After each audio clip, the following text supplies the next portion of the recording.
Assalamu alaikum wa rahmatullahi wa barakatuhu. This is Tariq. It's fine to celebrate success, but it is more important to heed the lessons of failure. It is fine to celebrate success.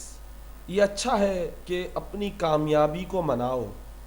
یہ اچھا ہے کہ کامیابی کو منانا اچھی بات ہے، بٹ لیکن اٹ از مور امپورٹنٹ، لیکن اس سے بھی زیادہ اہم چیز ہے to heed the lessons of failure. توجہ دو اس سبق پر جو تم نے اپنی ناکامیابی سے سیکھا. ہم جب کامیابی کی طرف جاتے ہیں تو ہمیں ڈبل محنت کرنی ہوتی ہے، کیونکہ نیکسٹ ٹائم ہمیں اور دوبارہ کامیاب، ہمارے سے لوگوں نے امیدیں لگائی ہوتی زیادہ کامیاب ہونے کے لیے، تو ہمیں زیادہ محنت کرنی ہوتی ہے.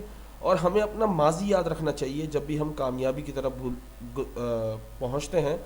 لیکن ہم کیا کرتے ہیں، اپنی ناکامیابیاں بھی بھول جاتے ہیں، اور جتنی محنت کرتے ہیں اگلی دفعہ اس سے کم کرتے ہیں، یہ امید لگا کے کہ ہم تو دوبارہ کامیاب ہو جائیں گے، لیکن نیکسٹ ٹائم ہم ناکامیاب ہو جاتے ہیں.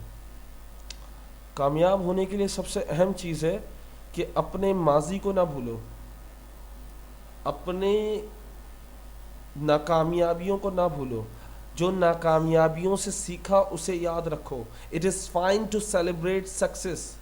یہ اچھا ہے کامیابی کو منانا، but it is more important, لیکن اس سے بھی زیادہ اہم ہے ٹو ہیڈ، کہ توجہ دینا یا ذہن نشین رکھنا یا ذہن میں رکھنا دا لیسنس آف فیلئر. ناکامیابی کے سبق ذہن میں رکھنا، ناکامیابی کے سبق کو یاد رکھنا، کیونکہ یہی آپ کو کامیابی کی طرف لے جاتا ہے. رونے والے لوگ کچھ نہیں کر پاتے. If you cry you will never get success. اگر تم رو گے تو تم کامیاب نہیں ہو سکتے. جسٹ کیپ ورکنگ ہارڈ، محنت کرتے رہو، اینڈ بلیو ان اللہ، اور اللہ پر یقین رکھو. You will definitely get success. تم لازماً کامیاب ہو جاؤ گے. Just believe in yourself, just believe in you. اپنے آپ پر یقین رکھو. I hope you enjoy this lesson. السلام علیکم.